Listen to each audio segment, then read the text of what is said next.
বিখ্যাত ইংরেজ লেখক রস কিং তার শ্রেষ্ঠ তিনটি বইয়ের প্রধান বিষয়বস্তু হিসাবে বেছে নিয়েছিলেন নবজাগরণ যুগটিকে। বস্তুত রস সাহেবের মতো সেকালের নবজাগরণকে জনমানুষের কাছে তুলে ধরার মতো লেখক খুব কমই আছেন। অসাধারণ সব শিল্পকীর্তি, আশ্চর্য সব শিল্পের নিদর্শন এবং মধ্যযুগীয় নবজাগরণের বিন্যাস পরিবেশনে বারবার তিনি আশ্রয় খুঁজেছেন ইতালি দেশটিতে। সিস্টল চ্যাপেলের দেওয়াল জুড়ে আঁকা মাইকেল অ্যাঞ্জেলোর ফ্রাঙ্কো পেন্টিং এবং ডেভিডের শোকার্য তার কলমের বুননে হয়ে উঠেছে অনন্য। আর এ সময় মিলান শহরের এক কোণে বসে লিওনার্দো দা ভিঞ্চি নামের এক জিনিয়াস আঁকতে বসেছিলেন একটি ছবি, যে ছবিটি পরবর্তী জীবনে ইতালি সহ গোটা ইউরোপে ছড়িয়ে পড়ে, পরিচিত পায় দ্য লাস্ট সাপার নামে। তৎকালীন রেনেসা যুগে এরকম অগণিত শ্রেষ্ঠ কীর্তি বেরিয়ে এসেছে ইতালি দেশটিকে কেন্দ্র করে। আপনি হয়তো ভাবছেন আমি এসব কি বলছি, মধ্যযুগীয় রেনেসার সাথে ইতালিয়ান ফুটবলের তো কোনো সম্পর্ক নেই। দ্বিতীয় বিশ্বযুদ্ধের শুরুতে পরপর দুটি বিশ্বকাপ জিতে নেওয়ার পর অক্ষশক্তি হিসাবে ইতালির আগমনের সঙ্গে লিওনার্দো দা ভিঞ্চির তো কোনো সম্পর্ক থাকতে পারে না। অথচ রেনেসাওকে বাদ দিয়ে ইতালিয়ান ফুটবল দেখা সম্ভব নয়। আগে ডিফেন্স, পরে অ্যাটাক, এই ঘরানার চিরচাহিত অভ্যাসের কারণে ইতালিতে জন্ম হয়েছিল এমন কিছু গোলকিপার এবং ডিফেন্ডারের যারা সে দেশের ফুটবলকে হৃদয়ের মণিকোঠায় পৌঁছে দিয়েছে। শিল্পের দেশ ইতালি, শিল্পের অজস্র বিভাগের মধ্যে তারা সামিল করেছে বিশ্বের সবচাইতে জনপ্রিয় খেলাটিকেও। 20 জানুয়ারি 1985 সাল উদিনেসের বিপক্ষে দ্বিতীয়ার্ধে চোট নিয়ে মাঠ ছাড়লেন সার্জিও বাতিস্তুনি, যার পরিবর্তে মাঠে নামানো হলো 16 বছরের মালদিনিকে। শুধু এতটুকু ঘটনায় ইতালীয় ফুটবলে ঘটিয়ে দিয়েছিল এক মহাবিপ্লব। মিলানের সে সময়ের সেরা ফুলব্যাক বাতিস্তুনির চোট যেন অস্তগামী সূর্য, সেইখানে ভোরের প্রথম রাঙা আলো হয়ে উদয় হলো পাওলো মালদিনি, যার জন্মই হয়েছে মিলানে। একটু সময় চেয়ে নিচ্ছি, ভিডিওটা ভালো লাগলে ভিডিওতে একটা লাইক দিয়ে দেন, আর চ্যানেলে নতুন হলে চ্যানেলটা সাবস্ক্রাইব করে পাশেই থাকেন। ধন্যবাদ। বাবা সিজার মালদিনি ত্রিয়েস্তে থেকে মিলানে খেলতে আসার পর একটানা মিলানেই থেকে গেলেন। সেখানেই প্রথম ফুটবলের হাতে করি ছোট পাওলোর। মিলানের সিনিয়র স্কোয়াডে জায়গা মিলল 1984-85 সিজনে।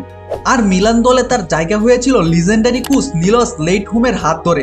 সে সময় রোমা থেকে গোল্ডেন সময় পার করে আসা নিলস বেশি জোর দিতেন ডিফেন্সিভ ফুটবলের উপরেই।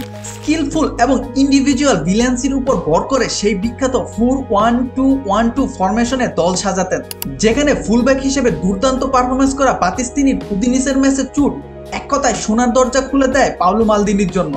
এরপর থেকে টানা 25টি বসন্ত মালদিনি কাটিয়ে দিয়েছেন সান সিরো অ্যারিনাতেই। কঠিন ট্যাকেল, অনবদ্য ভিশন এবং ফুলব্যাক হিসাবেও লেফট রাইটে পজিশন চেঞ্জ করে খেলেছেন। অথচ তিনি ক্যারিয়ার শুরু করেছিলেন লেফট ব্যাক হিসাবে। পরে পুরোপুরি ফুলব্যাক হয়ে যাওয়ার পরও দিব্যি মাঝে মাঝে উঠে যেতেন ওভারল্যাপ করে।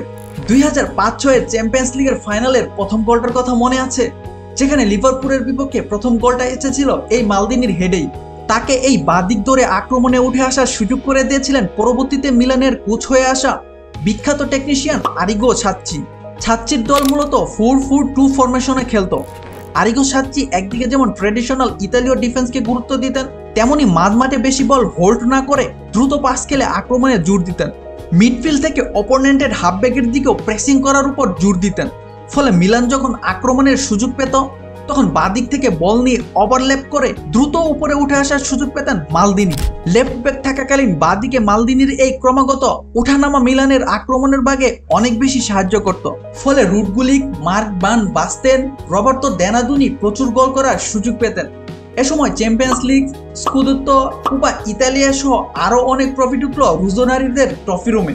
মালদিনি তার ক্যারিয়ারে 7টি স্কুদেত্তো, 5টি চ্যাম্পিয়ন্স লিগ, 5টি সুপার কোপা ইতালিয়া, 5টি সুপার কাপ, 2টি ইন্টারকন্টিনেন্টাল কাপ, 1টি ক্লাব বিশ্বকাপ এবং 1টি উয়েফা সুপার কাপ জিতেছিলেন। 1994 এবং 2003 সালে ছিলেন ব্যালন ডি'অরের সেরা 3 জনের একজন। 2004 সালে হয়েছিলেন FIFA best defender of the year. তবে এত কিছুর পরেও তার রয়ে গেছে দেশকে কিছু না দেওয়ার আক্ষেপ। মিলানের হয়ে সর্বোচ্চ সিঁড়িতে বসে থাকলেও দেশের জন্য কোনো ট্রফি জিতেনি মালদিনি। 1994 সালে খুব কাছে গিয়েও ছোঁয়া হয়নি স্বর্ণালী সেই ট্রফি, যেখানে ফাইনালে ইতালি মুখোমুখি হয়েছিল তারকায় ভরপুর ব্রাজিলের সাথে। সেদিন সুপারস্টার রবার্তো ভার্জির পেনাল্টি মিস তরুণ মালদিনিকে ছুঁতে দেয়নি বিশ্বকাপ। তারপর 2000 সালে ইউরোর ফাইনালে হার, 2002 বিশ্বকাপের কোয়ার্টার ফাইনালে দক্ষিণ কোরিয়ার কাছে হারার পর 2006 বিশ্বকাপে আর খেললেন না নীল জার্সিতে। অথচ ভাগ্যের কি নির্মম পরিহাস, সেই বিশ্বকাপে বিওগ্রাসের শেষ কিকটা ইতালিকে উপহার দিল এক মায়াভরা রাত। বিখ্যাত ইতালিয়ান স্ট্রাইকার আলেক্সান্দ্রো দেল পিয়ারো বলেছিলেন, কিছু প্লেয়ার রয়েছে গ্রেট আর কিছু রয়েছে ওয়ার্ল্ড ক্লাস, আর এদেরকে থামাতে হলেও আমি মালদিনিকে ছাড়া কাউকে ভাবতেই পারি না। মালদিনি পৃথিবীর ফুটবল ইতিহাসে হাতে গোনা কয়েকজন ফুটবলারদের মধ্যে একজন, যিনি ক্লাব এবং জাতীয় দলে সবচেয়ে বেশি অ্যাপিয়ারেন্স দিয়েছে। অসাধারণ ফুলব্যাক এবং লেফট ব্যাক হওয়ার পাশাপাশি পরবর্তীতে 3 নম্বর জার্সিধারী এই লোকটা ছিলেন একজন অসাধারণ অধিনায়কও। মালদিনি সেই খেলোয়াড় যে প্রথম জীবনের পথপ্রদর্শক হিসেবে ইতালির আরেক সর্বকালের সেরা ডিফেন্ডার ফ্রাঙ্কো ব্যারিসিকে টিমমেট হিসেবে পেয়েছিলেন।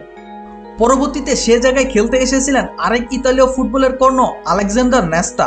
মূলত মালদিনি ছিলেন ইতালির জনবহুল রাস্তায় বৈঠা হাতে নৌকা বেয়ে চলা এক অসাধারণ মাঝি।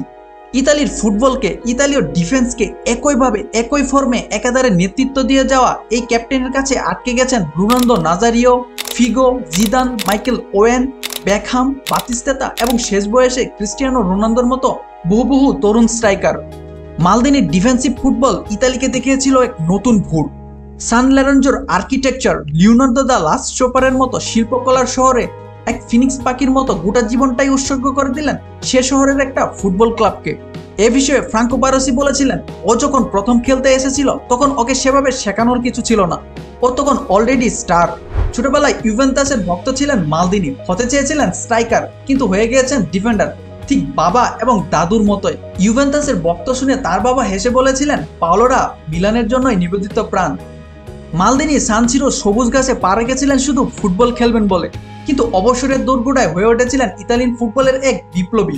এই পৃথিবীতে কেউ যান্ত্রিক হয় আর কেউ হয় শৈল্পিক, আর মালদিনি ছিলেন দুটোই।